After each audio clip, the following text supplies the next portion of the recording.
Oke, jadi mumpung saya di Jogja, jadi saya sekarang pertemuan offline dari ini. Mungkin pekan depan kembali online ya. Kita lihat kondisinya. Karena mungkin saya harus balik lagi ke Bandung. Oke, sebelum kita mulai, kita doa dengan agama dan kita masing-masing. Semoga diberi kemudahan dan kelancaran dalam pekan. Sedang agama dan kita masing-masing. Doa, kita mulai.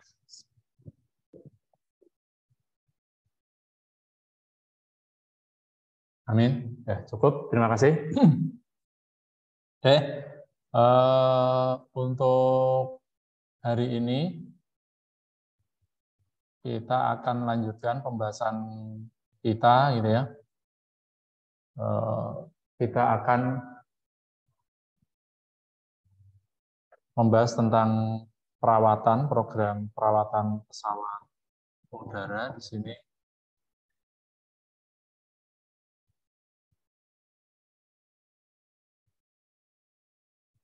Kalau manajemen gitu dapat nggak? Ada nggak? Boleh. Apa namanya? Kita kuliah manajemen perawatan gitu. Yang dibahas apa? Perawatan pabrik gitu atau gimana? Perawatan mesin produksi. Oke, mata kuliah. Oh, udah lupa. Angkatan. Itu tahun keberapa perawatan? 3 ya? Sudah cukup lama gitu ya. Yang dibahas apa? Mesin-mesin apa gitu perawatannya? Mesin produksi atau perawatan kendaraan atau apa gitu? Mesin produksi gitu ya. Ada scheduling, maintenance scheduling kayak gitu kan ya, pasti. Ya, jadi mungkin apa namanya?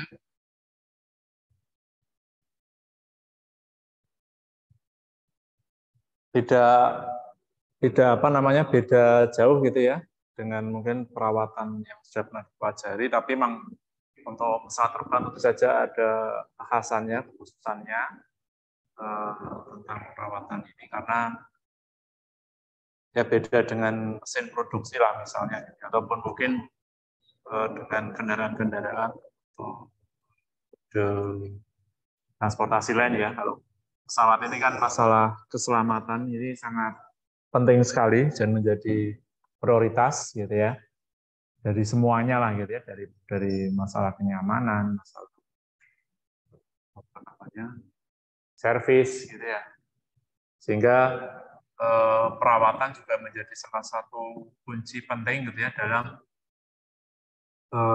apa namanya, keberhasilan bisnis airline ini. Sebab perawatan yang tidak dilakukan sesuai standar itu ya tentu nanti akibatnya ujungnya akan berakibat pada terjadinya accident gitu ya, kecelakaan. Dan kecelakaan itu harganya sangat mahal lah gitu ya. Bukan hanya dilihat dari sisi korban jiwa gitu ya, atau mungkin kerugian gitu ya, kerugian material bisa saja misalnya pesawat yang loss gitu ya, tapi juga menjadikan citra perusahaan yang apa mungkin tidak bisa dinilai ya. Tapi ketika sebuah airline misalnya sudah diidentikan dengan dia selamatannya sangat rendah, orang akan apa namanya, mikir-mikir kan ya untuk naik. Kalau ada alternatif ya tidak akan pilih apa namanya, airline lain gitu ya. Atau apa namanya, di rute tersebut ada pilihan gitu, atau mungkin walaupun mungkin lebih mahal dia akan pilih yang aman lah gitu. Karena faktor keselamatan, faktor nyawa kan orang pasti akan mikir gitu. Bukan hanya sekedar servisnya atau harga murah gitu. Dan di Undang-Undang Nomor 1 Tahun 2009 tentang penerbangan, hal ini sudah dinyatakan juga gitu ya, bahwa setiap orang yang mengoperasikan pesawat udara wajib merawat pesawat udara, mesin pesawat udara, baling-baling pesawat udara, dan komponennya untuk mempertahankan keandalan dan layak udaraan secara berkelanjutan. Jadi kalau mungkin pernah dengar gitu ya, ada uji layak jalan gitu ya, kalau untuk kendaraan-kendaraan biasanya kendaraan pengangkut gitu ya, itu kan ada secara rutin harus ada uji kelayakan gitu ya. Kita harus ke kantor dinas perhubungan gitu ya, ke kabupaten atau LLAJR gitu ya, untuk mengecek kendaraan fungsinya seperti apa gitu ya, apakah layak jalan gitu ya. Pesawat kita ada sebut dengan layak terbang gitu ya, layak terbang atau di sini atau layak udara gitu ya. Jadi istilahnya layak ya, layak diterbangkan atau sesuai dengan standar yang sudah ditentukan. Dan ini biasanya juga menjadi ketika terjadi sebuah eksiden, pasti yang ditanyakan pertama kali pesawatnya layak terbang nggak gitu ya. Ketika pesawat tidak layak terbang tapi tetap dipaksakan untuk terbang, nah ini akan dijadikan sebagai melanggar hukum gitu ya, melanggar aturan. Dan kalau itu dilakukan dengan sengaja bisa terkena hukuman pidana gitu ya, karena selain melanggar Undang-Undang Nomor 1 Tahun 2009 tentang penerbangan, juga mungkin dari sisi hukum pidana pun bisa dikenakan gitu ya, karena kan membahayakan nyawa orang lain ya dengan sengaja. Kemudian dalam perawatan pesawat udara, mesin pesawat udara, baling-baling pesawat terbang, dan komponennya harus membuat program perawatan pesawat udara yang disahkan oleh Menteri Perhubungan. Atau dalam ini sebagai otoritas penerbangan sipil di Indonesia, yaitu DGCA ya, Directorate General of Civil Aviation, Direktorat Jenderal Udara. Nah, ini jadi aturannya sangat ketat ya, seperti tadi ya, akan dikeluarkan disebut dengan sertifikat layak udara gitu ya, atau Certificate of Airworthiness gitu kalau kita nyebut. Ini harus secara rutin ya, setiap tahun gitu ya, dicek gitu ya, apakah pesawatnya masih sesuai standar pabrik gitu ya. Jadi beda mungkin ya dengan kendaraan bermotor lah gitu. Kendaraan bermotor itu mungkin kita punya sendiri atau bis lah gitu. Kita pasang aksesoris gitu ya, aksesoris ditambahin kaki-kakinya kita ganti misalnya gitu ya, atau mungkin mesinnya kita tune up, itu mungkin nggak masalah ya. Tapi kalau di pesawat itu harus sesuai dengan standar pabrikannya. Standar pabrikannya ketika dia keluar dari pabrik seperti apa, ya itu harus dipertahankan gitu ya. Jadi tidak bisa kita seenaknya misalnya mengganti untuk shockbreaker-nya ya, kita ganti kaki-kakinya, atau mungkin kita tambahin sayapnya, kita tambahin variasi, itu nggak boleh gitu ya, nggak bisa gitu. Jadi harus sesuai dengan standarnya, kita sebut sini adalah layak udara gitu ya, atau layak terbang. Dan untuk memastikan ini layak terbang, setiap saat akan terbang itu ada disebut dengan ini ya, aircraft engineer-nya gitu ya, license engineer. Jadi ada orang gitu yang dia mempunyai wewenang di sini, yaitu adalah kalau kita menyebutnya dengan teknisi gitu ya, tapi sebenarnya kalau di pesawat ada yang memegang license, dan itu yang hanya berhak untuk memastikan bahwa pesawat ini dalam kondisi layak terbang atau tidak. Dan itu setiap kali penerbangan harus dipastikan gitu ya, semua kondisi pesawatnya oke, tidak ada yang bermasalah, nanti akan ada tanda tangan. Jadi kondisi layak terbang ini dinyatakan pada setiap saat akan terbang oleh aircraft maintenance engineer ini gitu ya, yang berlisensi, jadi tidak bisa sembarangan gitu. Jadi mungkin kalau sepeda motor ya asal orang itu bisa memperbaiki, motornya bisa jalan, ya jalan aja gitu. Tapi kalau pesawat tidak gitu. Jadi yang memperbaikinya pun harus punya license gitu ya. Atau mungkin kalaupun di lapangan nanti akan ada yang membantu gitu ya, yang tidak berlicense, tapi harus ada orang yang mengawasi yang dia punya license gitu. Ini menjadi sebuah jaminan bahwa pesawat itu selalu dalam kondisi yang layak terbang. Nah, ini untuk perawatannya seperti apa? Perawatan pesawat udara, mesin pesawat udara, penyelenggaraan pesawat barang dan komponennya hanya dapat dilakukan oleh perusahaan angkutan udara yang telah memiliki sertifikat operator pesawat udara. Jadi bisa dilakukan perawatan oleh airline itu sendiri, kemudian atau dilakukan oleh Badan Hukum Organisasi Perawatan Pesawat Udara yang telah memiliki sertifikat Organisasi Perawatan Pesawat Udara atau AMO di sini. Jadi atau mungkin bisa kita kontrakkan ke pihak kedua gitu ya. Misalnya kita kontrakkan ke GMF atau ke Merpati Maintenance Facility gitu ya. Atau mungkin juga ke nyalain itu apa Batam Aeroteknik gitu ya, BAT gitu ya. Atau yang ketiga oleh personel ahli perawatan pesawat udara. Jadi yang memiliki lisensi ahli perawatan pesawat udara atau Aircraft Maintenance Engineer License. Jadi mungkin kalau kita punya pesawat pribadi gitu ya, atau mungkin sebuah perusahaan dia punya pesawat jet bisnis gitu ya, itu bisa juga dia tidak perlu dia punya sertifikat operator pesawat udara atau badan hukum gitu, tapi bisa mempekerjakan personel tapi yang dia punya license ya, untuk karena pesawatnya cuma satu ya kan, mungkin hanya diurusi oleh hanya 3 orang itu udah cukup gitu ya. Kalau perawatan yang ringan, gitu. Tapi kalau perawatan berat biasanya tetap harus kita masuk ke maintenance facility ya, karena di situ lebih komplit kan ya peralatannya. Kalau mungkin untuk perbaiki engine ya kita mungkin tidak punya test bed-nya gitu ya atau sebagainya. Ya, apa sih tujuan dari perawatan? Yaitu kita untuk mencegah kegagalan kan ya, failure terjadi di pesawat kita, baik itu sistemnya atau engine-nya ataupun dari sisi airframe-nya gitu ya, badan pesawatnya. Ada kegagalan material, penyimpangan parameter gitu ya. Jadi parameternya harusnya engine-nya ini temperaturnya tidak nyampe 100 degrees, tapi ternyata overheat. Ya, ini kan penyimpangan parameter ya. Kegagalan material jelas ya. Jadi ada retakan, ada mungkin patah dan lain-lain. Dan jadi kebocoran, misalnya di tangki bahan bakar, kontaminasi, ada pencampuran ya, harusnya antara oli dengan fuel itu nggak kecampur, ada kegagalan perangkat lunak ya. Sekarang hampir semua pesawat ya pasti ditunjang oleh software ya, karena ya sekarang rata-rata sudah elektronik gitu ya, flight by wire gitu ya, sehingga software ini juga penting memegang peranan. Jadi walaupun mungkin secara fisik komponen-komponennya oke, tapi kalau software bermasalah juga bisa berakibat fatal gitu ya. Misalnya harusnya kita set ke autopilot ya, autopilotnya dia tidak menuruti apa yang sudah kita programkan, itu berbahaya.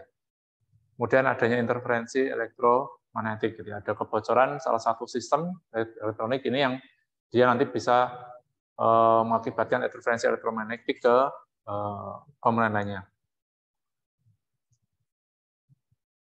Area umum yang terkait dengan penyebab kegagalan biasanya kegagalan ini terjadi pada saat desain manufaktur, gitu ya. Jadi dari desainnya ada kegagalan lah gitu ya, ataupun mungkin ada modifikasi ya, misalnya kita kemarin kasus Boeing 737 Max gitu ya, itu kan dari sisi desain ada yang bermasalah gitu ya, dan ketika diatasi dengan software atau dengan tambahan modifikasi malah berakibat fatal. Kemudian pas proses pemeliharaannya gitu ya, kan namanya manusia, human error, mungkin akan terjadi beberapa kita kelalaian, khilafan gitu ya, orang. Misalnya contoh ada baut yang tidak kita kencangkan gitu ya. Sehingga ketika pesawat terbang, kan engine itu kan saya getaran, hanya lepas gitu ya. Bahkan ada yang engine itu copot, itu satu engine copot. Nah kejadian gitu ya, karena kesalahan dari pas perawatan ya, engine satu copot, cuma ada satu engine kan, sehingga tidak imbang juga gitu ya. Akhirnya dia pesawatnya crash. Kemudian saat pembelian, processing gitu ya, saat processing ini mungkin barangnya mirip ya, bentuknya mirip, tapi serial number-nya ternyata berbeda dan itu sudah diperhatikan. Atau mungkin pas pembelian cari yang murah ya, tapi ternyata itu KW gitu ya komponennya. Sehingga ketika ada getaran, jadi kegagalan material. Kemudian tidak berjalannya sistem penjaminan kualitas atau penjaminan mutu gitu ya. Itu tidak berjalan gitu ya. Jadi harusnya kan misalnya perbaikan itu nanti akan ada yang mengawasi ya perbaikannya ini sesuai belum gitu ya. Itu harus dilakukan gitu. Itu harus dilakukan sehingga tadi ya ketika terjadi kesalahan dalam perawatan tidak ada yang memantau, tidak ada yang mengawasi.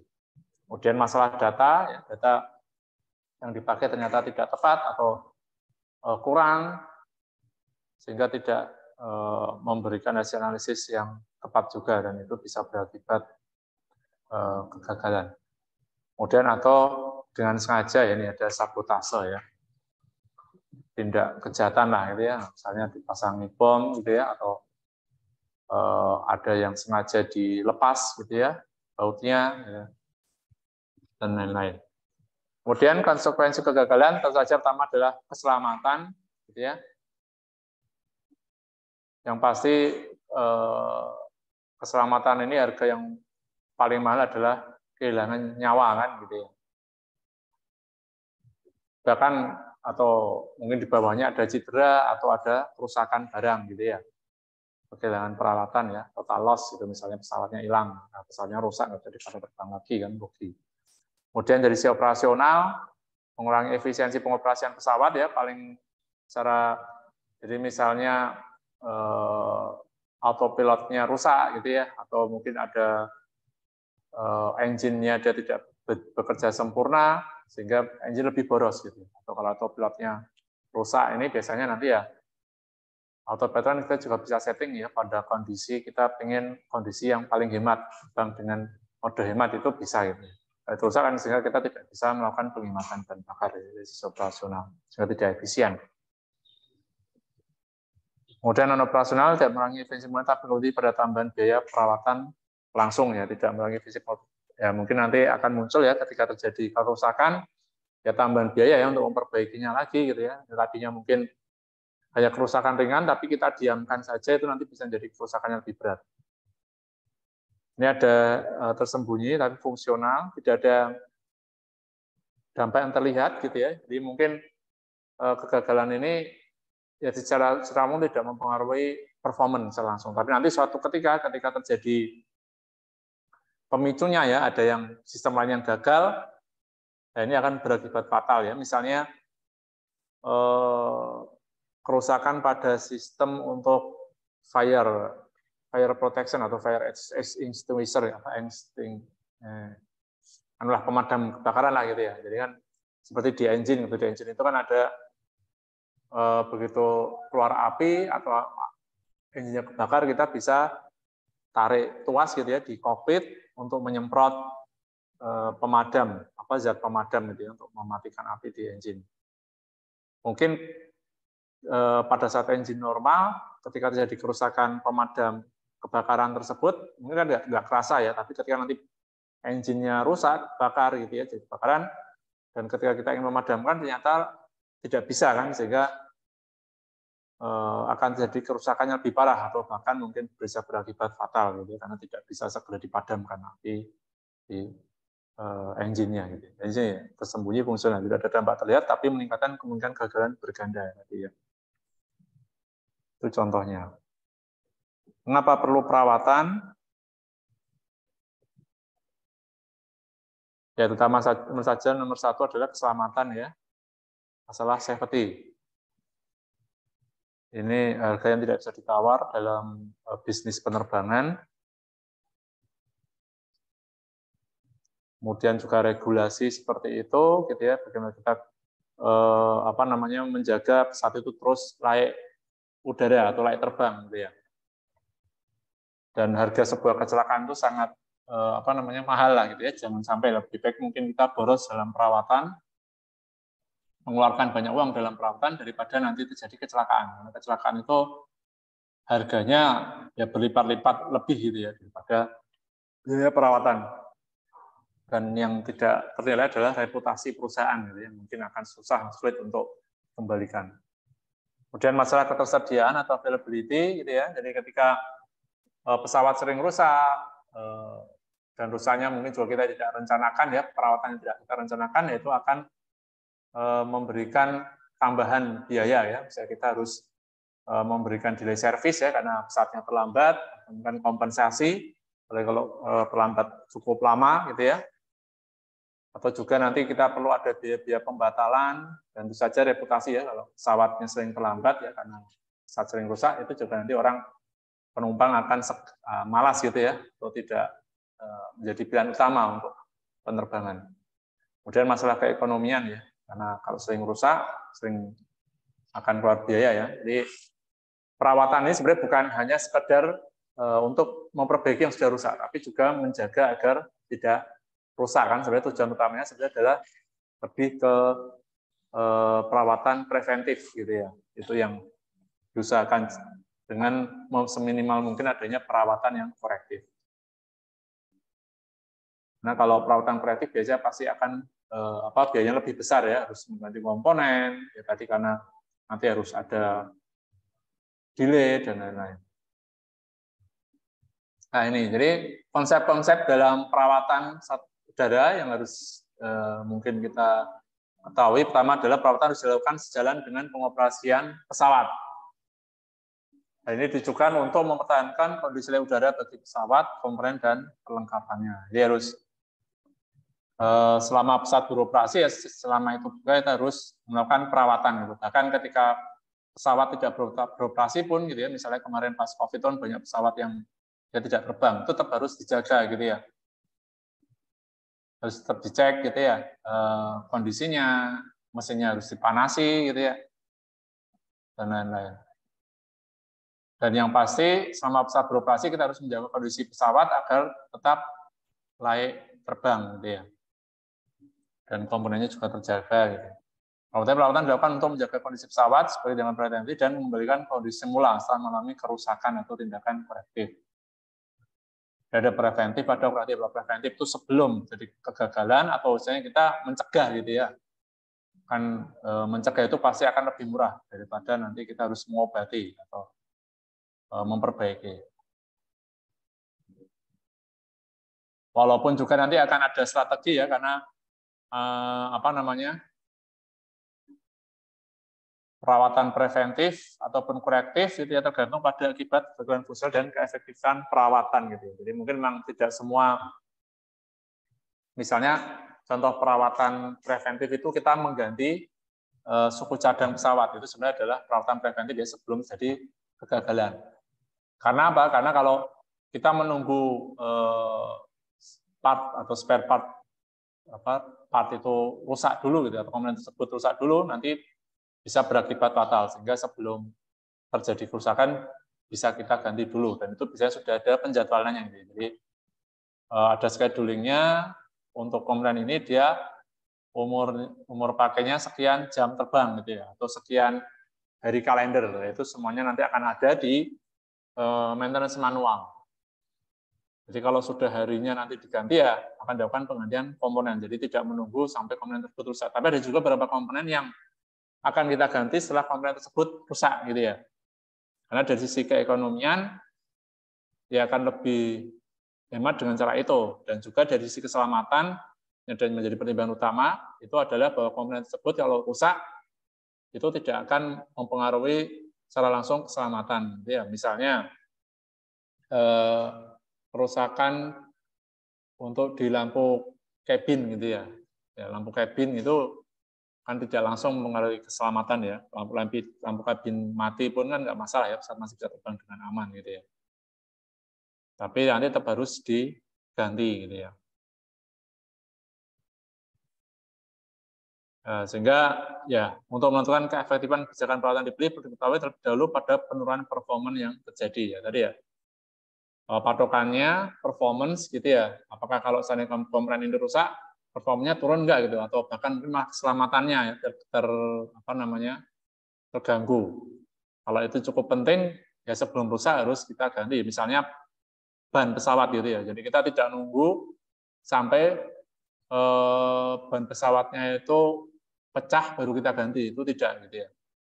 Tapi ban pesawat itu kita nanti akan bisa melihat ada identifikasi kapan ban pesawat itu harus diganti dan itu tidak menunggu ban pesawat rusak gitu ya, gagal atau failure gitu. Misalnya kegagalan pesawat satu kan gembos gitu ya, bocor atau meledak, pecah gitu ya. Itu tidak nunggu sampai seperti itu. Jadi misalnya kalau sudah sekian patokannya itu biasanya setelah sekian kali landing atau misalnya 8 kali landing, ban pesawat harus diganti. Atau kalau seandainya ada trip ya ada indikator gitu di bannya itu, kalau sampai kelihatan misalnya benangnya, berarti itu harus diganti. Nah, seperti itu. Jadi nggak harus nunggu seperti lampu tadi ya. Kalau lampu tadi kan kita nunggu mati baru diganti. Tapi kalau ban ya sebelum waktunya dia mengalami kebakaran harus kita ganti. Karena kalau sampai pas pesawat landing, touchdown, meledak banyak, itu kan sangat berbahaya gitu ya. Kemudian di sini ada istilah downtime, waktu di mana pesawat tidak bisa dipergunakannya. Ini harus mempertimbangkan ini perawatan ya, jangan sampai downtime ini terlalu lama ya, karena pesawat itu kan dia bisa dikatakan digunakan untuk mencari uang saat dia terbang. Kalau dia nggak terbang, dia itu malah menjadi liabilitas gitu, menjadi beban. Nah ini ya kalau kita kelompokkan, ada maintenance, ada preventive maintenance, ada corrective maintenance ya, secara umum seperti itu. Kalau preventif ini ada periodic maintenance, hard time, ini komponen harus diganti gitu ya. Kemudian ada condition based atau on condition. Jadi kalau kita mau komponennya diganti kalau memang sudah terlihat harus segera diganti gitu ya. Mungkin sudah ada tanda-tandanya gitu ya. Seperti tadi ban itu kita bisa lihat kondisinya seperti apa, itu nanti baru diganti. Atau corrective maintenance, kalau corrective maintenance ini setelah rusak baru diganti gitu ya. Oke, sampai sini ada pertanyaan? Beda mungkin ya kalau mungkin kalau alat produksi pabrik ya sebenarnya mungkin hampir sama, ada yang dia nunggu rusak baru diganti gitu ya, ada juga mungkin yang sebelum dia rusak harus diganti ya. Apalagi nanti kalau melihat operasional pabrik yang dia 24 jam kerja gitu kan. Kalau sampai nunggu rusak diganti mungkin nanti akan terganggu ya. Kalau misalnya kan ada beberapa komponen kalau secara rutin kita ganti mungkin hanya butuh waktu penggantian misalnya hanya setengah jam gitu ya, mesin produksi berhenti gitu. Tapi kalau kita sampai nunggu rusak, karena kerusakan komponen tersebut nanti bisa berimbas ke lainnya, mungkin bisa menjadi lebih lama kan. Misalnya karet kan karet ya sabuk lah gitu ya, belt, timing belt gitu ya pada mesin produksi kan mungkin biasanya juga ada waktunya. Jadi ini setiap sekian ribu jam harus diganti. Jangan sampai kita nunggu pedot dulu baru diganti. Karena kalau keburu pedot, itu nanti mungkin akan bisa membelit ke komponen lainnya, bisa jadi rusak lebih parah kan gitu. Ya, misalnya juga sebenarnya sepeda motor juga seperti itu kan ada ya yang harus kita perhatikan. Ya, misalnya kalau yang ringan-ringan ganti oli gitu ya, ganti oli kan ada waktunya ya, yang paling cepat mana, sekian ribu kilometer atau hitungan bulan gitu ya, atau waktu gitu ya. Ya mungkin kalau tidak kita penuhi sebenarnya masih oke-oke aja ya, motor masih bisa jalan, tapi suatu saat mungkin akan jadi kerusakan lebih parah gitu ya, ketika kita tidak mengganti oli secara rutin gitu ya, sehingga biayanya bahkan lebih mahal dan kita juga mungkin tidak bisa menggunakan motornya dengan jangka waktu yang lebih lama. Ya. Misalnya kalau ganti oli kan mungkin kita hanya butuh waktu sejam gitu ya. Kalau antri gitu, kalau nggak antri mungkin ya 15 menit aja udah bisa gitu kan. Tapi kalau kita nunggu sampai motornya itu memberitahu kita harus ganti aki, ganti oli kan itu kan mungkin nanti kerusakannya sudah parah gitu ya, mesinnya mungkin malah harus turun mesin, dan bisa sehari 2 hari kita tidak bisa menggunakan motor. Itu seperti itulah analoginya gitu ya. Di pesawat pun seperti itu. Nah, kalau total untuk maintenance ini juga bisa dikatakan dia mungkin tidak menjadi paling besar, tapi dia cukup besar gitu ya. Kalau dilihat dari total operating cost-nya gitu ya. Dan yang pasti untuk maintenance ini ya tidak bisa kita kurang-kurangi lagi lah, yang ada standarnya tadi gitu ya. Walaupun mungkin sebenarnya langkah-langkah penghematan bisa kita lakukan, tapi dari sisi program, ya, program perawatannya gitu ya. Dan program perawatan ini memang dari waktu ke waktu dilakukan perbaikan, gitu ya. Bagaimana pesawat yang pasti tetap aman, gitu ya, tapi biaya perawatannya itu bisa ditekan sekecil mungkin. Dan waktu perawatannya juga tidak terlalu lama ya. Jadi jangan sampai nanti pesawatnya lebih banyak dirawat daripada dia mencari uang atau terbang.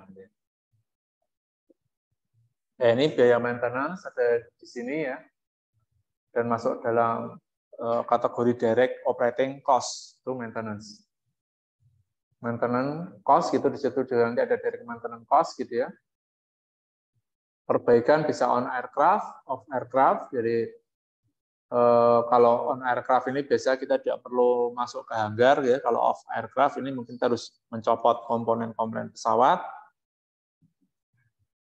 kita masukkan ke workshop gitu ya. Kan kalau pesawat itu sekarang komponen-komponennya itu udah bentuk modular gitu ya. Jadi misalnya kita ada kerusakan di bagian navigasi, gitu ya. Kita tinggal cabut aja yang khusus navigasi, nanti kita perbaiki ya modularnya tersebut ke workshop ke bengkel. Gitu. Nah, ini ada direct maintenance cost, ada indirect maintenance cost, gitu ya. Tentu saja direct maintenance cost biasanya lebih besar, gitu ya. Direct maintenance cost itu untuk airframe atau power plant. Jadi power plant ini harga power plant itu separuh dari harga pesawat, gitu ya.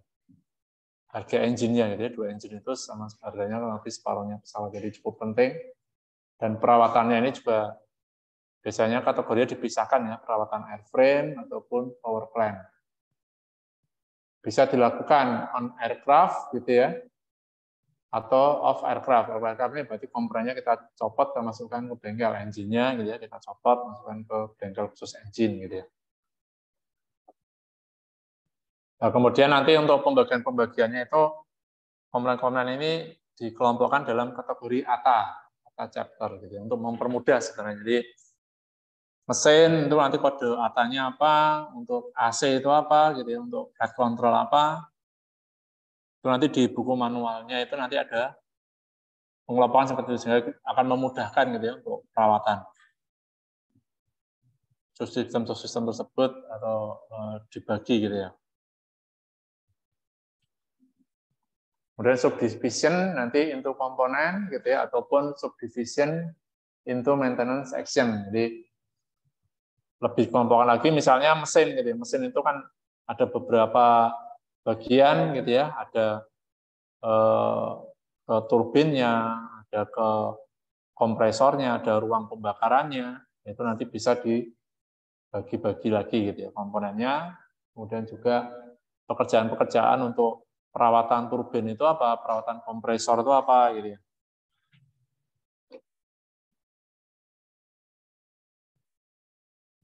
Nah, ini contoh breakdown dari direct maintenance cost ya untuk pesawat A320 paling besar biaya perawatan adalah untuk power plant. Kemudian komponen-komponen, kemudian ada land maintenance, kemudian sampai C check, ya, jadi pengecekan dan nanti ada pengelompokannya berdasarkan waktu durasinya biasanya atau jenis pekerjaannya. A itu pekerjaan-pekerjaan yang lebih ringan ya, biasanya hanya mungkin bisa dilakukan dalam sehari gitu ya. B mungkin sehari sampai 3 harian, kalau C check ini bisa sampai 7 hari gitu ya. Kemudian nanti ada yang lebih lama lagi dicek dan sebagainya gitu ya, atau mungkin sampai ke overhaul gitu ya. Jadi power plant ini memegang untuk direct maintenance cost paling mahal gitu ya. Ini juga untuk pesawat yang lebih besar, Airbus 330, power plant bahkan mencapai 45% gitu ya. Untuk cabin cargo 13, sistem-sistem lainnya 17%, air conditioning, navigation juga cukup. Flight control and wings 7% gitu ya, landing gear 10%. Biaya untuk perawatan-perawatan. Ini maintenance cost untuk beberapa tipe pesawat.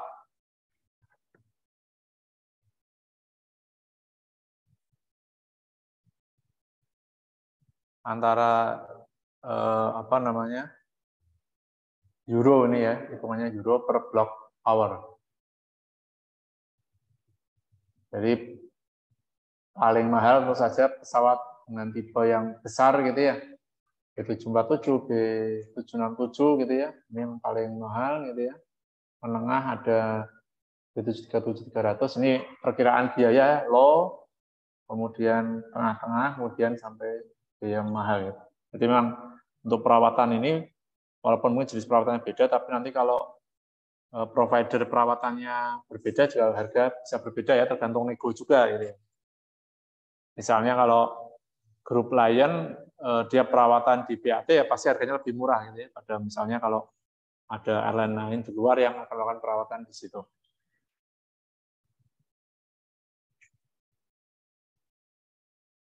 Nah, kalau istilah-istilah ini udah pada tahu ya, ada reliability, maintainability, ada availability. Dan ini saling terkait, ya.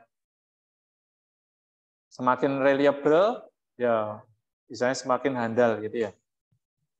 Atau dia kemungkinan untuk rusak itu kecil gitu ya. Semakin untuk melakukan fungsi yang diperlukan dalam kondisi yang ditentukan untuk jangka waktu tertentu ya. Makin tinggi nilai reliability-nya, berarti ya dia makin bisa diandalkan, dia jarang untuk rusak gitu ya. Kemudian ada maintainability. Maintainability ini kemudahan untuk perawatan. Misalnya kalau terjadi dia kegagalan, dia rusak gitu, nanti untuk kembali bisa dioperasionalkan atau kembali fungsional itu waktunya tidak lama gitu ya. Dan ada availability. Availability ini gabungan sebenarnya keterkaitan antara reliability dengan maintainability. Jadi kalau pesawat itu dia jarang rusak ya, karena dia cukup tangguh, cukup andal, sehingga jarang sekali dia rusak untuk dirawat, dan juga ketika sekalinya dia rusak, perawatannya itu bisa dilakukan dengan cepat, berarti availability-nya tinggi. Jadi ketersediaannya tinggi, jadi kita mau pakai kapan itu kemungkinannya dia ada gitu ya, pada waktu tertentu gitu ya. Kemudian kalau pesawatnya jarang rusak gitu, tapi sekali rusak dia lama, nah, itu juga nanti mengakibatkan availability-nya menjadi lebih rendah. Apalagi kalau dia gampang rusak, kemudian perawatannya lama gitu ya, sehingga kan jarang bisa kita pakai. Itu berarti availability-nya rendah. Nah, mungkin bisa kita lihat di sini, pada reliability dia nilainya cenderung konstan, maintainability-nya dia rendah, menurun, berarti availability-nya rendah. Gitu. Kalau reliability tinggi, maintainability konstan, nah, availability dia cukup tinggi. Paham nggak di sini nih, reliability, maintainability, availability. Kalau reliability itu tingkat dia sering rusaknya lah, gitu ya. Kalau semakin dia jarang rusak, berarti reliability tinggi. Kalau maintainability, perbaikannya cepat enggak, gitu ya. Kalau semakin cepat, maintainability-nya tinggi. Availability ketersediaan. Ini gabungan dari nilai antara reliability dan maintainability, ya. Availability, ketersediaan. Nah, ada yang bisa diskusikan di sini?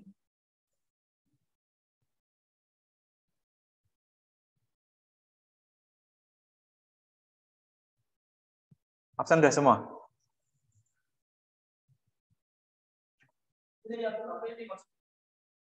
Kosongin dulu aja nanti yang apa isi itu dari PAK, objar biasanya.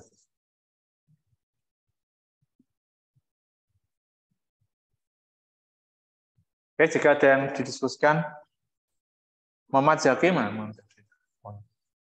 Kadek Muhammad Irfan, Heri, gede-gede badannya ya. Harus banyak olahraga.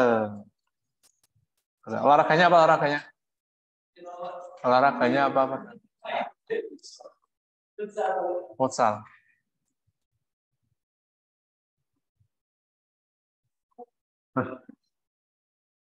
Kalau futsal ada di mana? Banyak ini ya. Nyewa berapa sekarang per jam? Itu hitungannya. 100 sampai 100 loh. Wah, masuk ya. Dan yang lapangan kita di sini nggak bisa dipakai. Oh. Oh. Tapi yang rutin pakai UKM. Oh, ada UKM futsal sekarang. Nah, sepak bola gimana? Jalan nggak?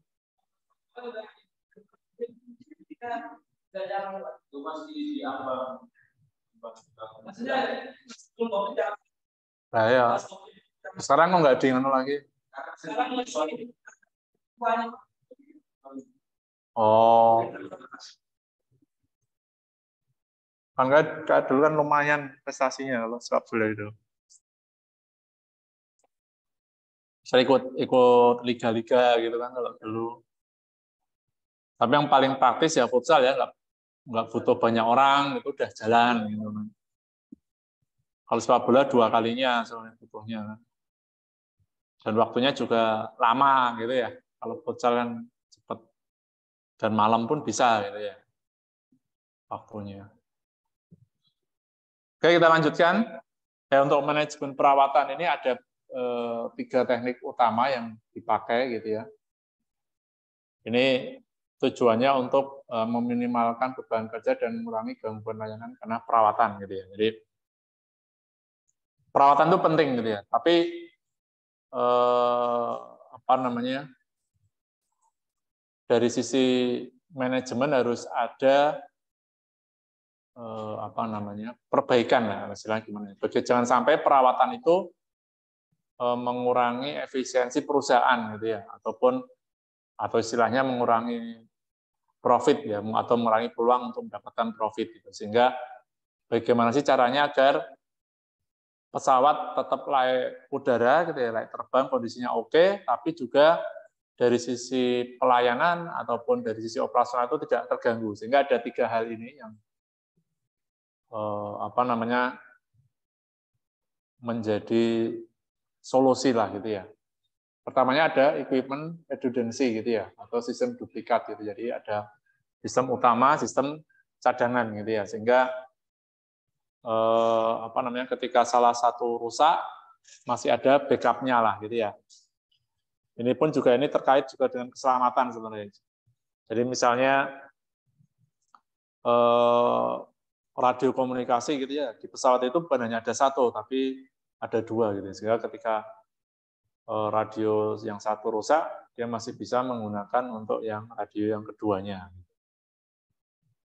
Kemudian navigasi ataupun untuk instrumen-instrumen pengukur, misalnya untuk pengukur kecepatan, pengukur ketinggian, itu pun ada 2, ada yang di sisi pilot, ada yang di sisi di first official-nya gitu ya, atau co-pilotnya.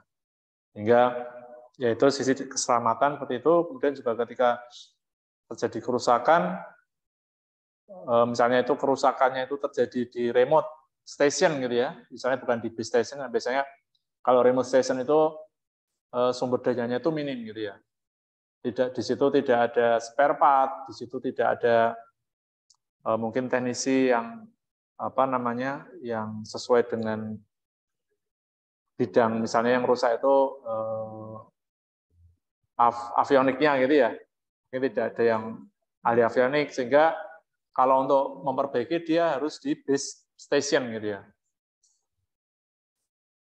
Sehingga ketika mungkin salah satu sistem rusak dan dia masih ada cadangannya, pesawat masih bisa tetap terbang, nanti ke base station baru diperbaiki. Itu contohnya seperti itu dari equipment redundancy, ataupun mungkin nanti kalau pas pesawat sedang terbang terjadi kerusakan komunikasi, 1 radio masih bisa digunakan radio yang lainnya gitu ya, dan masih tetap aman. Kemudian ada land replaceable unit, atau istilahnya black box gitu ya. Jadi atau mungkin gampangnya modul gitu ya. Jadi kalau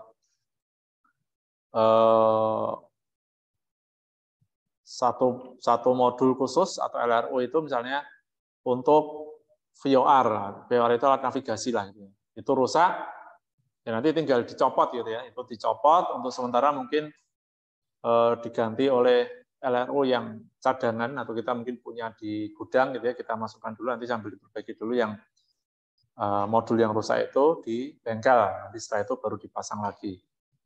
Jadi kita tidak perlu mungkin mencari-cari kerusakan itu pada sirkuit yang cukup besar ya, biasanya sudah tinggal copotable lah gitu ya. Jadi kayak apa namanya komputer sekarang kan juga gitu ya, misalnya untuk apa namanya video card-nya gitu ya, graphic card-nya kan, itu kan kalau mau ganti ya tinggal copot, nanti tinggal atau biasanya plug and play lah gitu ya.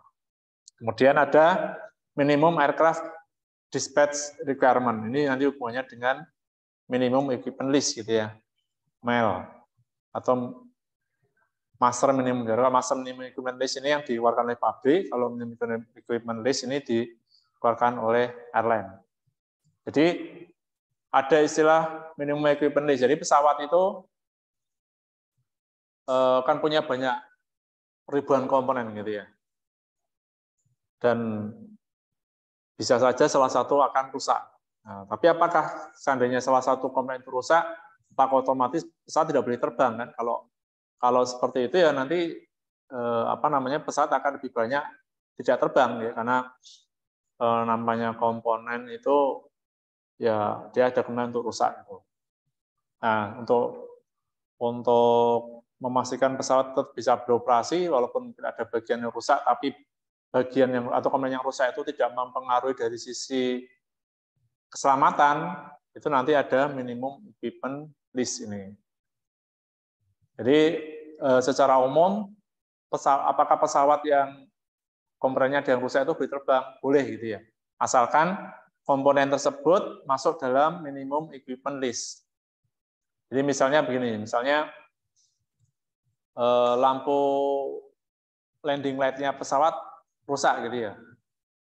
Landing light ya, jadi landing light itu yang biasanya kalau apa namanya posisinya ya kalau nggak di sayap gitu ya, dipasang di sayap atau ada juga yang ditempel di apa bawah di roda depan gitu ya. Kalau untuk pesawat-pesawat yang besar di roda depan pun tuh ada gitu ya, roda lampu gitu ya. Atau kalau pesawat kecil ya di sayap gitu. Itu kan apakah boleh lampu pesawatnya itu rusak atau tidak nyala, kira-kira boleh terbang nggak? Ya, itu kan. Jadi kalau lampu pesawat mati, itu tidak boleh terbang kalau dia pas malam hari. Tapi kalau dia terbangnya siang hari, karena kalau siang hari kan sebenarnya nggak butuh lampu kan, itu nggak masalah gitu. Nah, ini nanti akan tercantum di minimum equipment list. Kemudian radar cuaca, pesawat sipil komersial jet atau apa itu kan dilengkapi dengan radar cuaca ya. Sudah pernah lihat radarnya taruhnya di mana? Radar cuaca, weather radar. Pesawat itu ada weather radarnya. Itu taruhnya di mana? Di moncong ya, di istilahnya radum, radar dome. Itu kalau seandainya rusak, boleh nggak bisa terbang? Nah, boleh terbang. Pesawat boleh terbang asalkan dia terbangnya tidak pada kondisi cuaca yang buruk. Jadi harus dipastikan misalnya langit cerah gitu ya, tidak ada awan, kemudian dalam misalnya perjalanan dari Jogja ke Jakarta itu sejam gitu ya.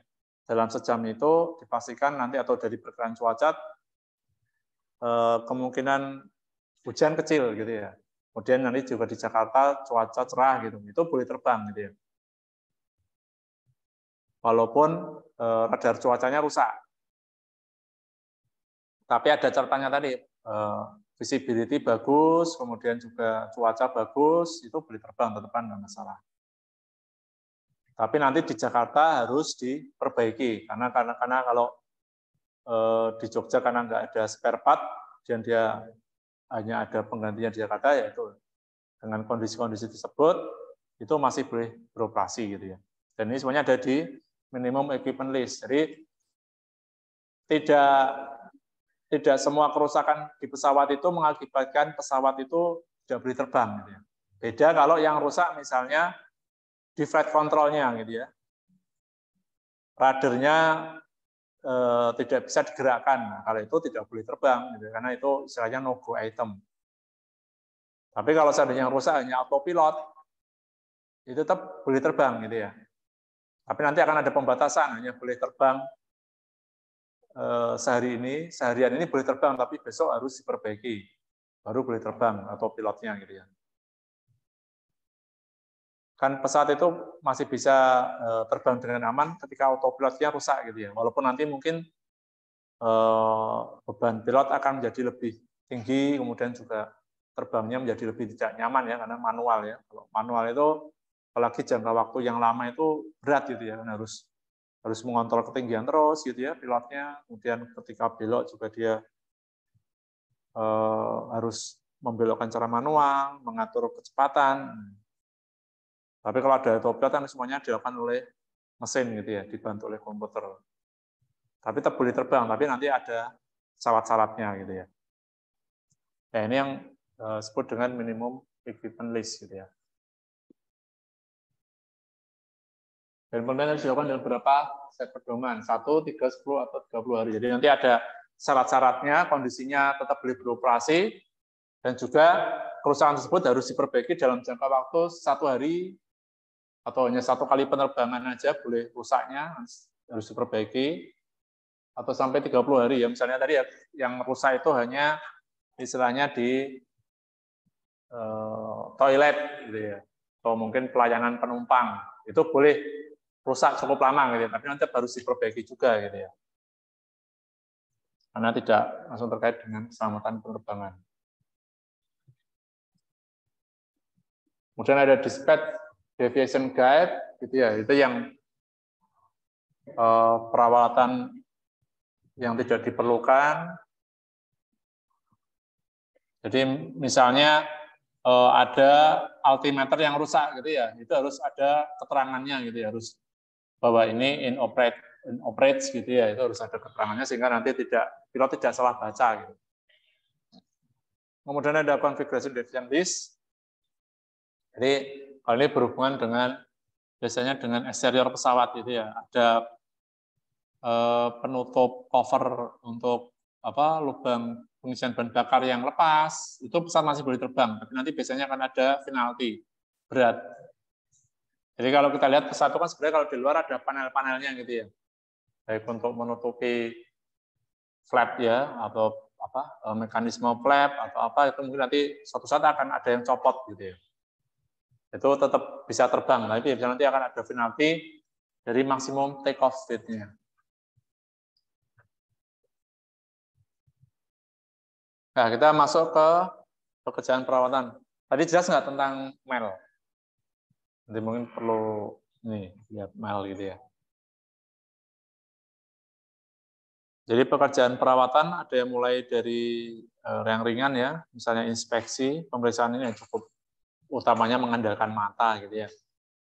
Walaupun juga mungkin ada pemeriksaan-pemeriksaan yang dilakukan menggunakan alat misalnya dengan non-destruction test gitu ya. Itu kan kita untuk melihat struktur pesawat, struktur airframe itu kan mungkin dengan mata telanjang nggak ketahuan ya kalau ada jadi retak-retak di dalamnya atau korosi di dalamnya atau apa gitu ya. Mungkin kita atau di balik skin gitu ya, kita tidak tahu, itu biasa mungkin nanti pakai non-destruction test gitu ya, dengan ultrasonik misalnya. Kemudian ada perbaikan atau repair. Repair ini sudah terjadi kegagalan, diperbaiki kan gitu ya, sehingga kembali bisa berfungsi. Ada penggantian komponen, ada beberapa komponen yang dia mungkin tidak bisa kita perbaiki lagi, harus kita ganti, misalnya ban gitu ya.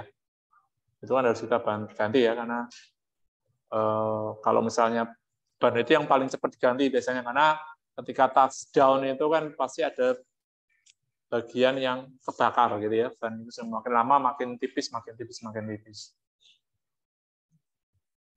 Tapi biasanya ban itu untuk efisiensi biasanya nanti akan divulkanisir ulang. Jadi setelah diganti, ban bekas itu nanti dikirimkan lagi ke pabrik vulkanisir, ditambahin lagi karetnya, gitu ya, ketebalannya nanti bisa dipakai lagi. Tapi vulkanisir ini juga ada batasannya, gitu ya. Biasanya nanti maksimum 3 kali vulkanisir, saya itu nggak bisa lagi. Nanti kalau kalian lihat di di ban pesawat itu nanti ada R gitu ya, ada R1, R2, R3 gitu ya. Jadi kalau sudah R3 itu berarti sudah vulkanisir ketiga. Dan tidak sembarangan pabrik vulkanisir ya untuk ban pesawat gitu ya. Nanti akan ada khusus, nggak tahu di Indonesia sudah ada atau belum ya. Dulu biasanya ke Singapura ya untuk vulkanisir ban. Servicing, ya, servicing ini periodic maintenance ya seperti servis. Ya, analoginya servis sepeda motor lah gitu ya, ganti oli, ngecek aki gitu ya, melakukan pembersihan filter gitu ya, itu servicing seperti rigging, nyetel ulang, dan mungkin nanti akan ada bagian yang bergetar gitu ya, mungkin menjadi longgar ya harus kita kencengin lagi, kita set lagi. Kemudian ada pelaksanaan service bulletin, service instruction. Jadi dari pabrikan pesawat, manufaktur ya mungkin nanti akan memberikan ada service bulletin gitu ya. Ada perbaikan tambahan yang perlu dilakukan atau perbaikan apa, penggantian apa, yaitu dari service bulletin. Kemudian ada modifikasi. Perubahan dari desain awal pada airframe, engine, atau perlengkapan untuk tujuan tertentu. Jadi modifikasi ini harus berkonsultasi dengan manufaktur gitu ya, karena kita tidak bisa begitu saja memodif gitu ya pesawat gitu ya, karena nanti mungkin akan mengurangi performance gitu ya, atau bahkan bisa mengancam keselamatan.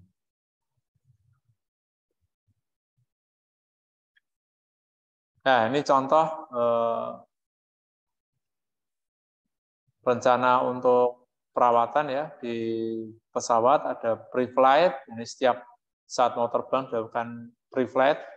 Ini biasanya modelnya adalah inspection gitu ya, inspeksi secara visual, motor pesawat, ngecek ada yang lepas, ada yang longgar gitu ya, atau mungkin ada yang netes. Ini dilakukan setiap saat, baik oleh engineer-nya gitu ya, teknisinya gitu, ataupun juga biasanya juga dari pilotnya, dia juga ngecek motor gitu ya, visual inspection. Kemudian ada daily, ini harian, biasanya dilakukan setelah penerbangan selesai gitu ya, ataupun sebelum. Dan ini dilakukan oleh engineer dan biasanya lebih teliti gitu ya, karena saat mau dipakai seharian dia mengecek lebih teliti ya. Dibandingkan pre-flight biasanya daily ini mungkin bisa setengah jam lah ngecek motor itu. Kalau pre-flight mungkin hanya 5 menit itu sudah cukup. Kemudian ada weekly, tapi masih di gate gitu ya, masih di apron lah istilahnya. Mingguan ini melakukan pekerjaan-pekerjaan yang ada di maintenance plan gitu ya. Setiap 45 jam atau 65 jam untuk internasional. Biasanya dilakukan seharian ya, pada malam hari pesawat setelah buat terbang sehari, dia malam nginep sambil dicek dari pagi dari malam sampai pagi. Ya, kalau petugas engineer pesawat ini banyakkan memang kerjanya itu malam gitu ya. Jadi kalau melakukan weekly inspection ini dari pagi sampai dari malam lah gitu ya, malam sampai pagi dia kerja. Nanti sehingga paginya bisa dipakai terbang lagi. Kemudian ada e-check, ini setiap 200 sampai 450 jam.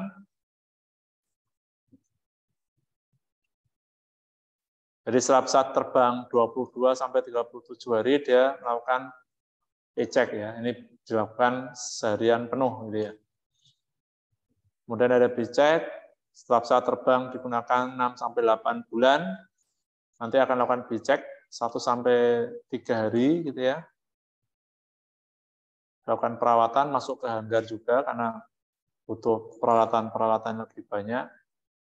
Kemudian ada C-check, setelah 2 tahunan itu C-check, dan ini lebih lama lagi 1 sampai 2 minggu pesawat masuk ke hanggar. Kemudian ada D-check, setiap 3 sampai 5 tahun, ya, tergantung nanti dari tipe pesawatnya. Dan 6 sampai 8 tahun untuk wide body, ya, kalau narrow body hanya 3 sampai 5 tahunan. Dan ini lebih lama lagi bisa sampai 1 bulan. Nah, ini contoh interval-interval untuk perawatan untuk pesawat Boeing 737 gitu ya. Kalau Indonesia paling banyak ini ya, 737 dengan Airbus 320 ya. Kalau 747 ini wide body, biasanya untuk internasional, walaupun ada juga dipakai terbang kalau pas peak season antara Jakarta Denpasar atau Jakarta Medan itu pakai wide body gitu ya. Ada sudah pernah naik wide body 747 atau A330?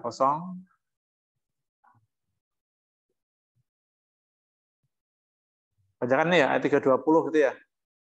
Apa 737? Enak mana 737 dengan A320?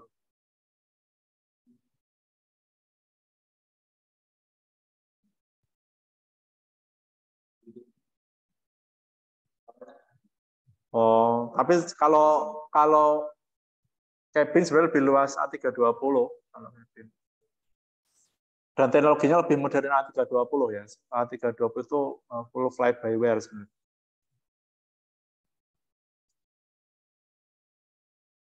Oke, ya ini ya tipikalnya gitu ya. E-check, D-check, C-check, D-check ya. Setiap kalau pesawat wide body 72 bulan. Tapi lebih lama lagi untuk ATR nih, ATR dia 96 bulan baru dicek ya. Kalau E-check 275 flight hours gitu ya, jam terbangnya. Jadi jam terbang itu mengukurnya dia dari saat start engine gitu ya, biasanya sampai nanti dia parkir gitu ya. Secara rutin nanti ya. Kalau E-check, D-check ini jadi yang dicek lebih ke kanan ke A, B, C, D ya, itu nanti lebih lama lah gitu ya. Lebih banyak yang dicek, kemudian juga nanti penggantian komponen ada di sini gitu ya, yang sudah habis masa pakainya. Sehingga penjadwalan atau penyusunan program maintenance ini penting ya. Sehingga nanti bisa diatur gitu ya, jangan sampai nanti airline itu masuk hanggar bebarengan pesawatnya gitu ya. Punya 10 pesawat, ya ini harus sudah diatur ganti-gantian gitu. Sehingga operasional tidak terganggu. Jangan sampai nanti 3 pesawat barengan masuk hanggar sebulan, kan jadi susah gitu nanti schedule-nya berantakan. Nah, ini ada istilah overhaul. Kalau overhaul ini ya lebih banyak ya, lebih lama juga ya. Dan biasanya untuk menjaga pesawat, misalnya dia udah cukup tua, harus kita overhaul sehingga bisa kembali remaja, gitu, istilahnya seperti itu. Jadi overhaul ini terutama biasanya dilakukan di engine-nya, gitu ya. Engine-nya misalnya ganti apa namanya,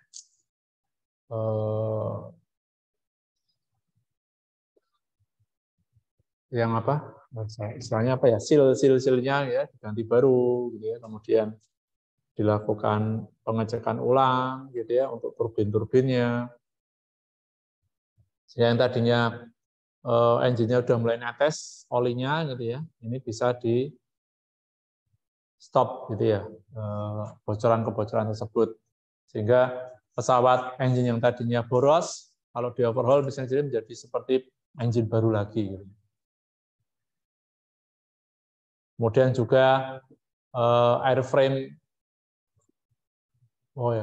airframe pesawat gitu ya, dicek semuanya dari korosi. Korosi ini musuh pesawat gitu ya, musuh struktur gitu ya. Karena korosi ini kadang-kadang tidak terlihat dari luar. Jadi pernah kejadian tuh dulu Batavia Air gitu ya, karena sering digunakan untuk ngangkut marine produk. Marine produk itu misalnya kepiting, ikan-ikan gitu ya, di situ mengandung garam ya karena dari laut, itu kan meningkatkan risiko terjadinya korosi gitu ya, karat. Ini.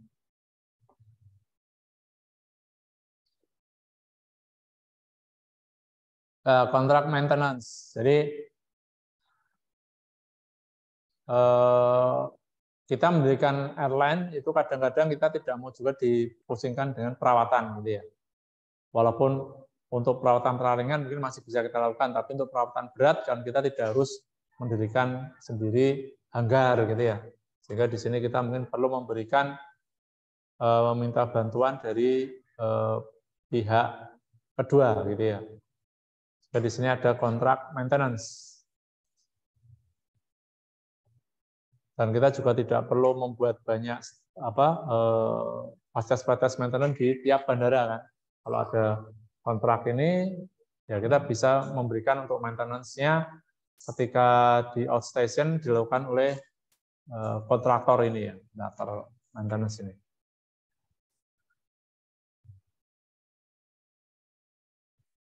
Dan mungkin airline tersebut dia memiliki banyak pesawat gitu ya, sehingga kalau harus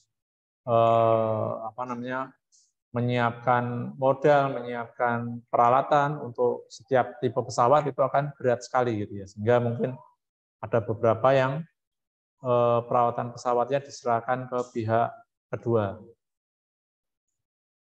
Dan tentu saja biaya tenaga kerja lebih rendah nanti juga untuk biaya perawatannya bisa ditekan ya kalau kita tidak tidak urusi sendiri untuk perawatannya. Dan nanti akan ada tentu saja ada kontrak gitu ya. Apa saja sih yang akan dibantu perawatannya gitu ya. Apakah sampai ke pengisian bahan bakarnya gitu ya. Pembersihan dan lain-lain.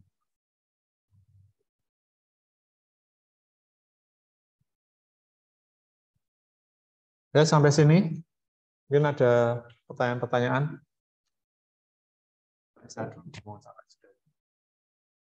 Silakan. Ya, biar ada diskusi.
Ya, selanjutnya ke program perawatan.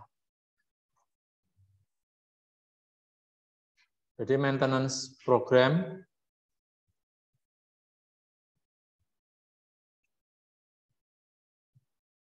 Jadi sejarahnya pada awalnya untuk perawatan ini ya dilakukan oleh,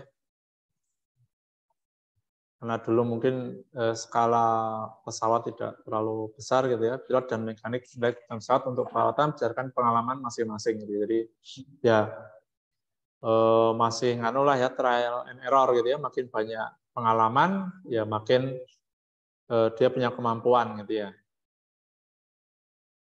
Kemudian ketika mulai ada maskapai, mulai tumbuh gitu ya, program dimulai untuk memantau keandalan dan keamanan. Jadi bukan hanya istilahnya pas rusak diperbaiki gitu ya, tapi juga bagaimana mencegah kerusakan. Kemudian pabrikan pesawat jadi sumber pengembangan program perawatan. Ada situ ada batas waktu tetapkan untuk pemeliharaan dan seluruh pesawat secara berkala dibongkar, dirombak dan dipasang kembali dalam upaya mempertahankan tingkat keselamatan tertinggi. Nah, ini ada proses perawatan primer pesawat disebut sebagai hard time. Hard time ini jadi ada penggantian komponen ya. Jadi komponen itu rusak. Apalagi kalau komponen tersebut cukup vital gitu ya bagi keselamatan penerbangan. Sebelum rusak diganti dulu gitu ya. Overhaul terjadwal memiliki sedikit pengaruh pada keandalan turuan dan peralatan yang kompleks. Dari peralatan tersebut memiliki metode kegagalan yang dominan. Jadi overhaul ini mungkin jarang dilakukan ya. Dan mungkin hanya bagian-bagian tertentu, bagian kecil aja yang diganti, tidak secara keseluruhan gitu ya, atau secara masif gitu ya. Ada penyajian yang tidak memiliki aplikasi efektif untuk pemilihan waktu sehingga sulit terjadwal gitu ya. Nah, sehingga nanti ada proses pemilihan utama kedua, jadi selain hard time ada on condition. Jadi on condition ini ya kita tidak harus mengganti komponen ya. Kita bisa mengamati dulu gitu ya, apakah kondisinya masih bisa berfungsi dengan baik atau tidak. Kalau kurang, nah nanti baru diganti. Jadi tidak semuanya diganti langsung ya. Jadi kalau masih bagus ya jangan diganti gitu kan. Dan di sini ada program perawatan, maintenance program. Satu program menetapkan tugas perawatan terjadwal, prosedur terkait, dan praktik perawatan standar. Jadi ada 3 hal yang dipandu gitu ya. Di dalam program ini adalah tugas-tugas apa yang harus dilakukan selama perawatan ya. Nanti ada maintenance task gitu ya. Kemudian prosedurnya seperti apa. Kemudian prakteknya seperti apa gitu ya. Untuk memulihkan atau memelihara sistem, komponen dan struktur pesawat dalam kondisi layak terbang. Tujuannya untuk memastikan realisasi keselamatan dalam peralatan pada tingkat desain, untuk memulihkan keselamatan dan meningkatkan keandalan ketika desainnya ketika kerusakan telah terjadi, untuk memperoleh informasi yang diperlukan untuk desain barang-barang yang desainnya tidak memadai, dan untuk mencapai tujuan ini dengan biaya total minimum, termasuk biaya pemeliharaan dan biaya kegagalan residual.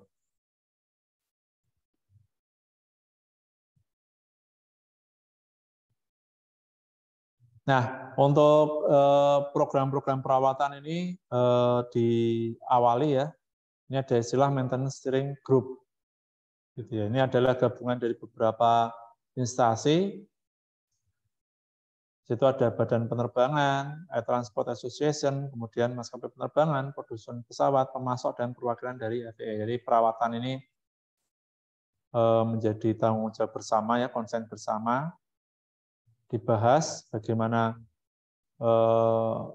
melakukan perawatan yang efektif gitu ya. Jadi pesawat bisa terjaga kelayak udaraannya, kemudian juga dilakukan dengan biaya yang murah gitu kan, intinya seperti itu.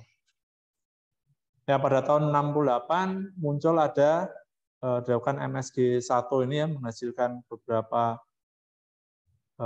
istilahnya konsep perawatan gitu ya. Di sini adalah maintenance evaluation and program development gitu ya. Di situ ada istilah tadi menggunakan hard time dan on condition.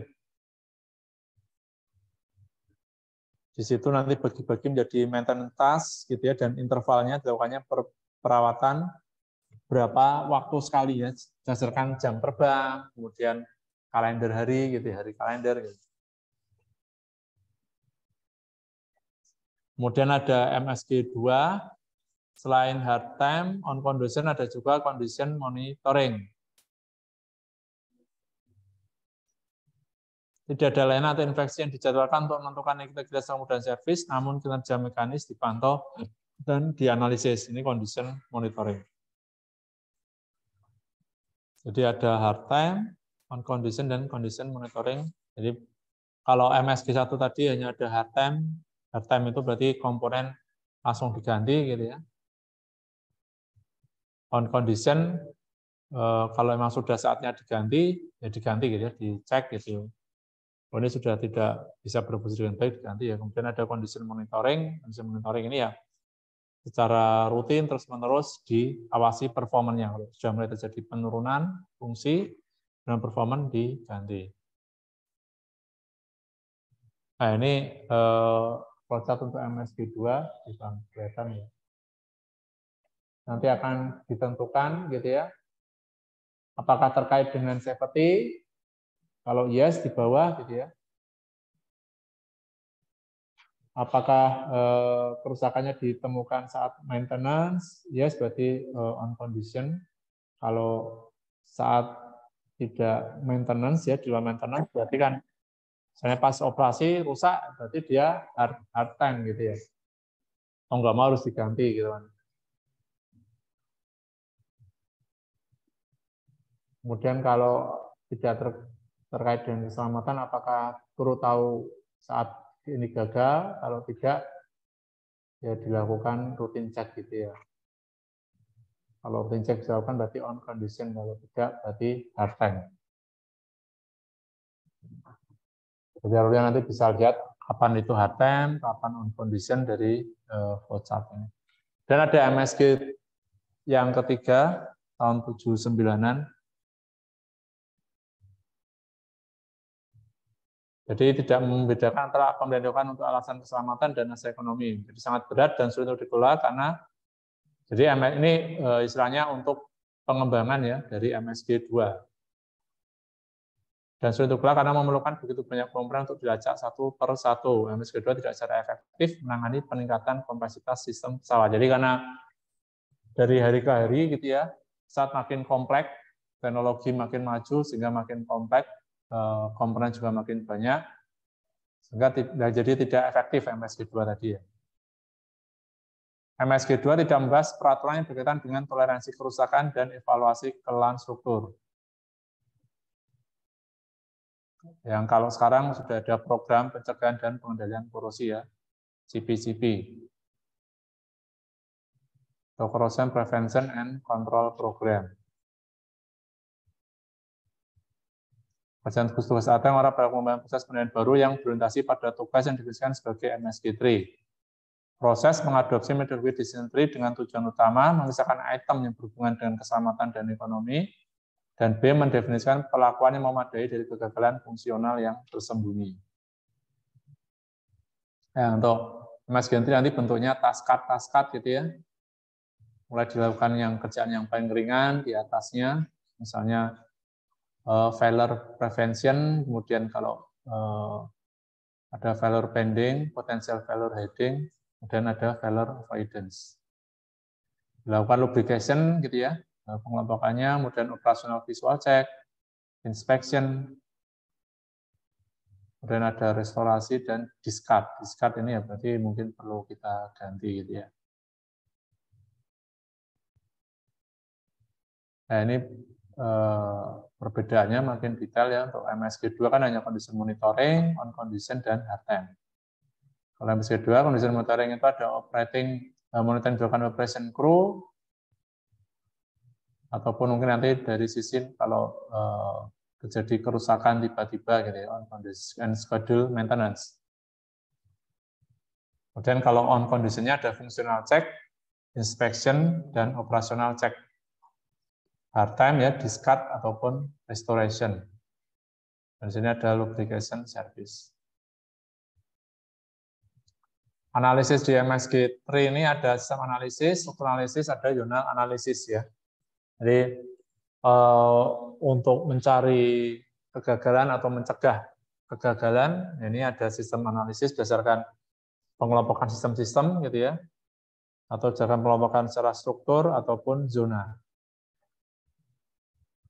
Ya kalau sistem analisis gitu ya, Dikelompokkan berdasarkan sistem-sistem, subsistem, kemudian ada sub-subsistem, baru sampai komponen assembly. Misalnya di sini ada kode ATA gitu ya, jadi sistem air conditioning, sistem pneumatik, sistem flight control, dan di bawahnya lagi nanti akan ada subsistem lain-lain.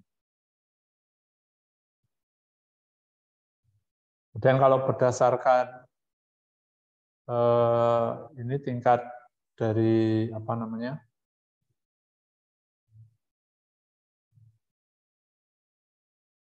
Fungsi gitu ya. Analisis untuk dari sisi fungsinya, kemudian failure, kemudian efeknya seperti apa. Ini nanti untuk menentukan resiko juga bisa gitu ya. Kemudian penyebab kegagalannya apa gitu ya.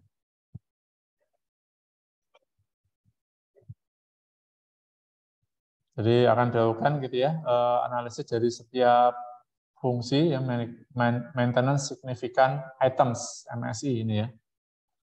Fungsi normalnya seperti apa gitu ya dia komponen tersebut, kegagalan apa yang mungkin terjadi, kegagalan apa sebagai hasilnya. Jadi dari kegagalan komponen tersebut mungkin akan muncul kegagalan yang lainnya gitu ya. Ya misalnya tadi fire extinguisher. Kalau fire extinguisher-nya gagal, ya mungkin nanti akan jadi kebakaran lebih lanjut gitu ya. Komponen yang lain lebih banyak yang gagal. Dan apa penyebab kegagalannya? Level 1 ini ya, melalui pembagian kegagalan mesin menjadi 5 kategori, yaitu evident safety, evident operasional, evident economic, hidden safety, hidden non safety. Ini berdasarkan fungsinya. Kalau dia memang jelas keselamatan, evident safety gitu ya. Kalau dia mengganggu operasional, evident operasional. Kalau akan memberikan dampak efisiensi secara ekonomis, ya misalnya flight autopilot gitu ya, autopilot itu mungkin evident operasional dan evident ekonomik juga gitu ya. Karena kalau autopilot mati, ya pengendalian penggunaan bahan bakar tidak bisa dilakukan.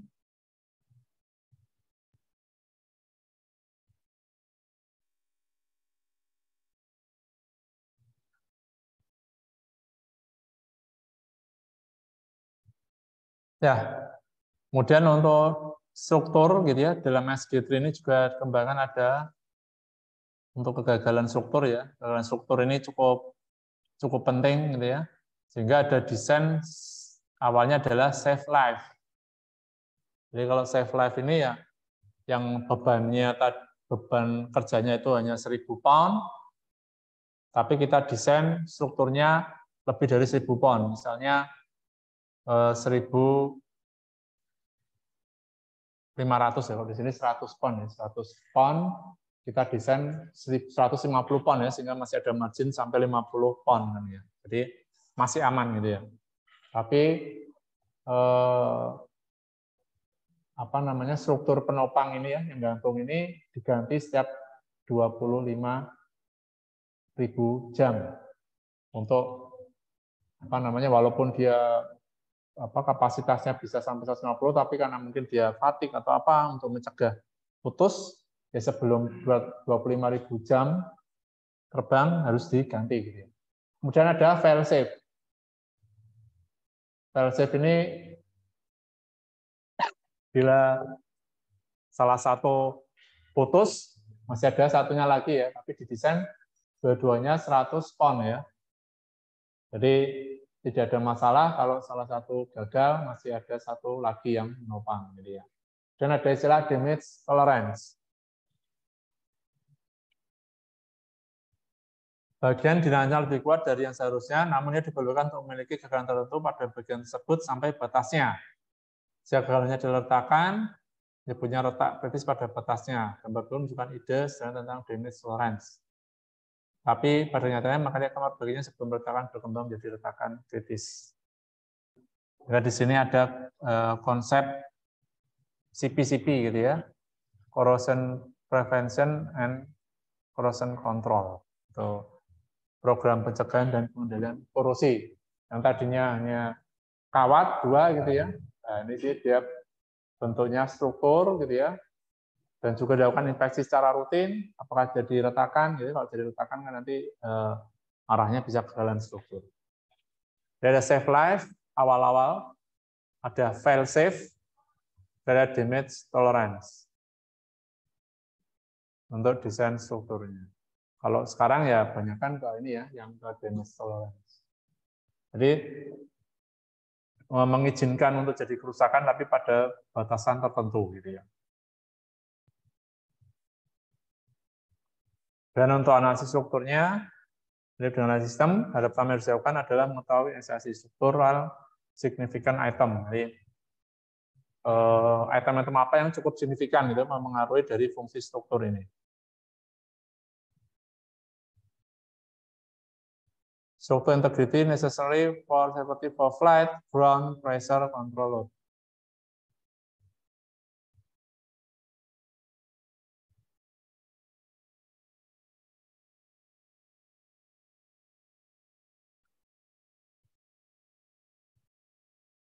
Kemudian ini analisis struktur gitu ya. Dari struktur-struktur kita bisa cek gitu ya. Dari sumber, kemudian mungkin yang perlu di suspek gitu ya, apa istilahnya, curigai lah, atau kita kira-kira kerusakannya di sini gitu ya. Kemudian konsekuensinya seperti apa, efek pesawat gitu ya, multiple set element fatigue, atau in-flight loss of structural items. Kemudian metodenya bisa dilakukan dengan inspeksi ataupun juga melakukan perbaikan secara intervalnya gitu ya, intervalnya gitu.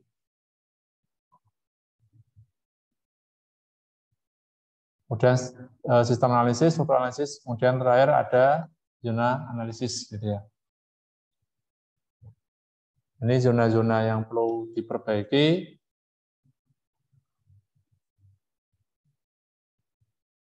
Ada general visual inspection dan juga detail inspection. Ini zona berdasarkan ATA tadi juga ya, yang mungkin belum masuk dalam sistem analisis ataupun struktural analisis.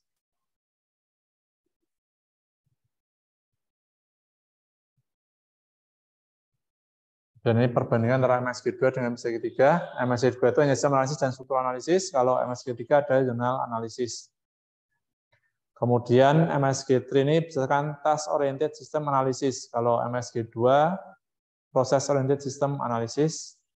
Pendekatannya bottom up, gitu ya. Kalau MSG3 top down.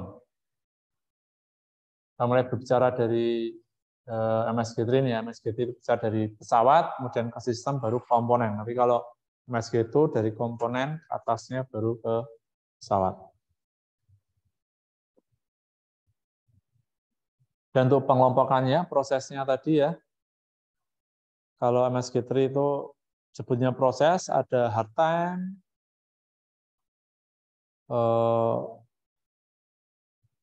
kemudian OC, kemudian ada CM gitu. Kalau untuk MSG3 lubrication gitu ya, kemudian ada inspection gitu ya, dan lain-lain. Oke, sampai sini mungkin. Silakan kalau ada pertanyaan lagi mengenai program perawatan ini.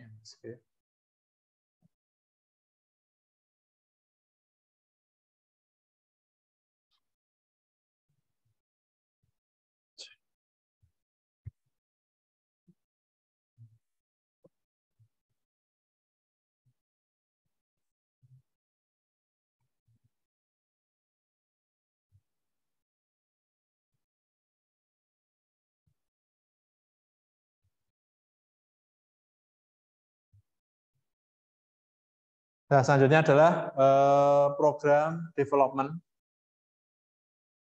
utama untuk maintenance planning dokumen. Jadi adalah dokumen yang menyediakan untuk panduan atau sebagai perencanaan gitu ya, perencanaan perawatan. Ya, ini nanti sebagai panduan bagi operator gitu ya untuk mengembangkan program maintenance, program perawatan. dikeluarkan oleh pabrikan. Jadi ketika saat merancang ini ya misalnya airline dia mau membuat program perawatan untuk pesawatnya yang sudah dibeli, jadi sudah dapatkan dari manufaktur, pekerjaan-pekerjaan apa saja yang harus dilakukan, bagaimana melakukan pekerjaan tersebut, caranya seperti apa. Nah, ini ada di MPD dokumen ini, maintenance planning dokumen. Nanti akan dari MPD ini kita turunkan lagi menjadi task and interval. Pekerjaan-pekerjaan apa yang perlu dilakukan, intervalnya berapa flight hour sekali atau berapa bulan sekali gitu ya. Dan nanti akan dilakukan oleh petugas lapangannya. Ya, di sini fungsi dari PPC juga gitu ya. Jadi intervalnya flight cycle, flight hour, kemudian tugas-tugasnya inspeksi, servicing, testing, restoration, lubrication gitu ya. Apa yang perlu dilubrikasi, apa yang perlu dites, apa yang perlu diinspeksi, semuanya nanti ada di maintenance planning dokumen. Dan setiap berapa waktu sekali ya, ini adalah intervalnya.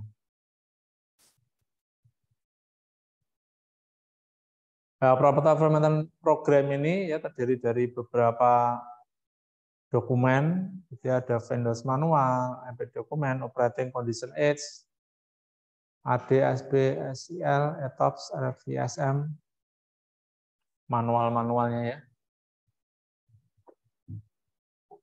Jadi gabungan dalam Operators Approved Maintenance Program.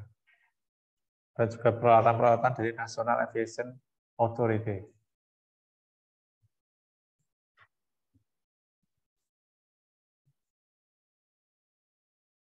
Nah, ini routine task ditambah dengan prosedur, nanti ada routine task card. Jadi engineer dia hanya melihat tugas-tugas apa yang dia lakukan hari ini misalnya gitu. Jadi dia mudah gitu. Dan ini sudah diberikan oleh bagian PPC-nya gitu ya. Di kantor, jadi kalau yang kantor dia nyusun, nanti untuk yang mengerjakannya ya petugas di lapangan. Dan soal ini perlu jangan lupa untuk direkam gitu ya, dikumpulkan data-datanya.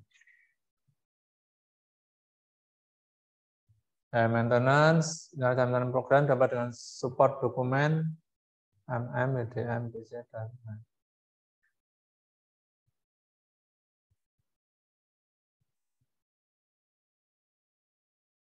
ya ini ya, misalnya rutinitas card nanti dikelompokkan untuk isek, jadi dilakukan tiap 2 minggu sekali atau bulanan, kemudian dicek setiap 12 sampai 20 bulan atau dicek 6 sampai 12 tahun gitu ya.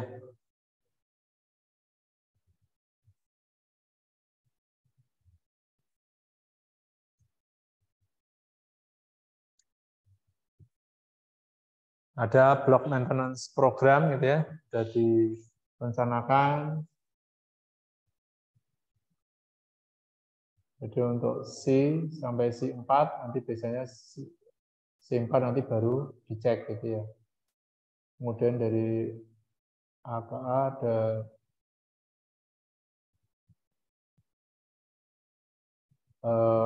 dicek gitu ya yang dilakukan. Dan ini interval gitu ya. Tergantung dari task card yang disusun.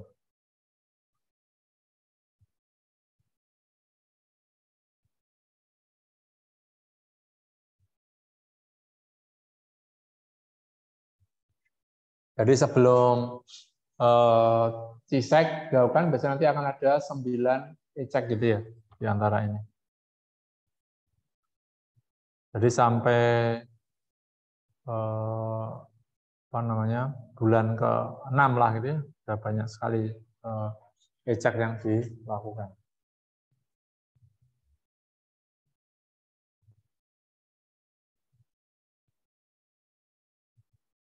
Kemudian dilakukan juga untuk program review-nya gitu ya. Dari operator approved maintenance program, the perform routine and non-routine maintenance data operation. Nah, di sini ada laporan-laporan dari jadi setelah terbang pilot itu dia akan buat raporan gitu ya, raporan apa namanya? Buku laporan lah ya, mengisi dia gitu ya. Maintenance record, ya, itu nanti akan dari maintenance report nanti dia akan dibahas oleh tim gitu ya.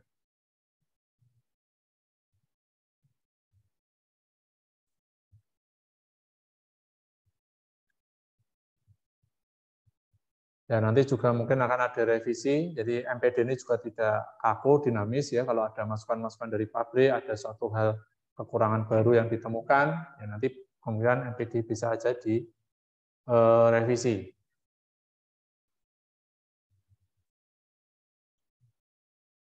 Ya, untuk peningkatannya ada program enhancement gitu ya.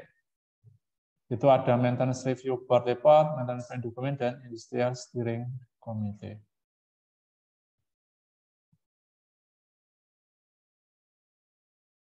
Oke, sampai sini.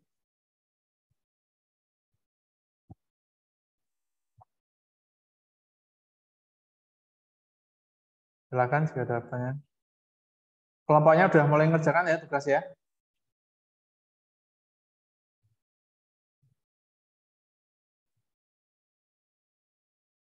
Tanggal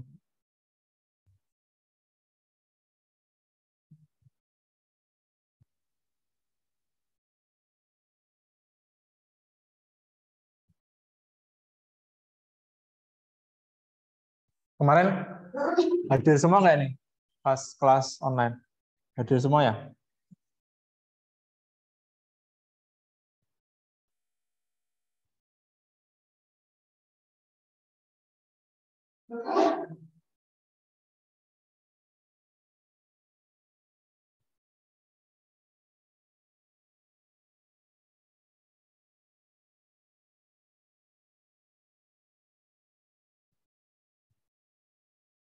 Silakan jika ada yang diskusikan.